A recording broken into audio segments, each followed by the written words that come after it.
Hey everybody, and welcome to another segment of AstrologyAnswers.com's weekly forecast. My name is Terence. The week begins on Monday, April the 18th, with the moon that sets the public tone, the public reaction in all or nothing passionate Scorpio. Plus the sun is in hard angle to Pluto. On the negative, if you will, you might be having some locking horns, power struggles with those in authority, which could also be your parents. But this is very favorable since Pluto rules the underworld in mythology, and Pluto's associated with Scorpio and the emotional tone. The moon is in Scorpio.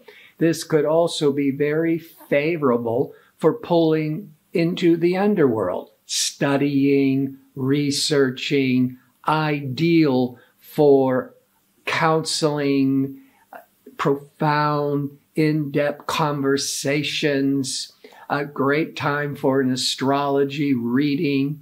Now, the moon will remain in this intense, passionate Scorpio until 7:17 p.m. Pacific time, when it goes out of the darkness of Scorpio into the light of Sagittarius. These two signs couldn't be more different. So the overall temperament for the public, it could be with Scorpio, brooding, secretive, intense. Then it moves into Sagittarius. Later in the day, Pacific time, Sagittarius is adventurous, it's outgoing, it's very fiery kind of energies. Now, on Tuesday, with the moon continuing in outgoing, extroverted Sagittarius, it's not making any aspects to other planets, but the sun had been in fiery Aries, aggressive Aries, the past 4 weeks. But in the early evening, around 7-ish Pacific time, the moon goes into Taurus.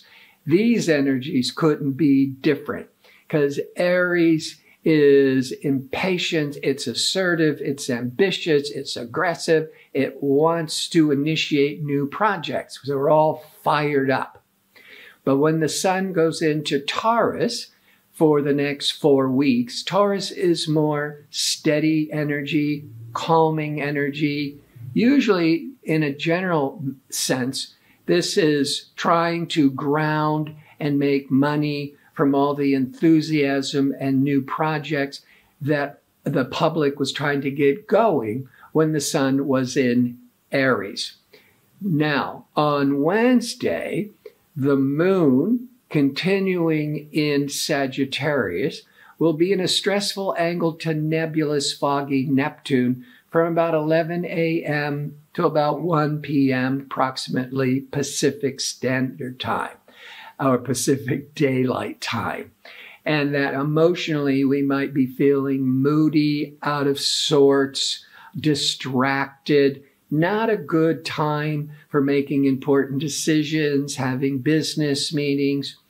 By mid-afternoon, the moon will be triggering expansive Jupiter. We might start feeling a lot more optimistic, wanting to travel, make travel plans, but at least going from this fuzzy, distracted energies earlier, and now feeling more upbeat and outgoing by mid-afternoon Pacific Daylight Time.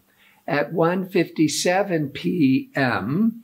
Pacific Time, the moon will go void of course until 8:53 p.m. Pacific Time.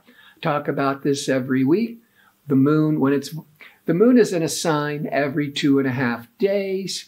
But when the moon is no longer making aspects to other planets while in that sign, it's what we call the void of course. It's like a mini Mercury in retrograde. Moon void of course, the energy is flat, it's unproductive, it's good for staying the course, good for reflecting, but not so good for making important new decisions on starting major new projects. Wait until after the moon goes into Capricorn, 8:53 p.m. Pacific time on Wednesday night. And then it'll be in Capricorn those next 2.5 days. Capricorn is very goal-oriented, pragmatic. On Thursday, as the moon continues in productive Capricorn, it's going to be very favorable with assertive, ambitious Mars. Moon Mars, the public tone, more willing to take risks, to launch new projects. That is between 5 a.m. and 7 a.m. Pacific Daylight Time.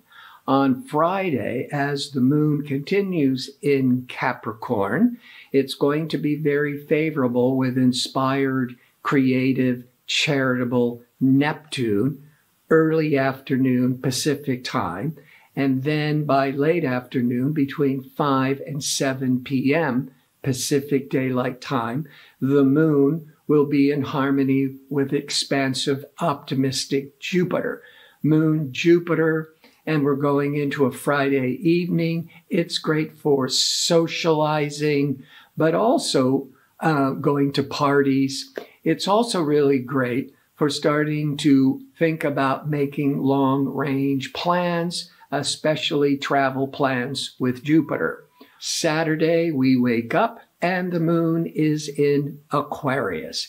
The energy is going to be very different from Friday night into Saturday night, because Friday night the moon was in Capricorn.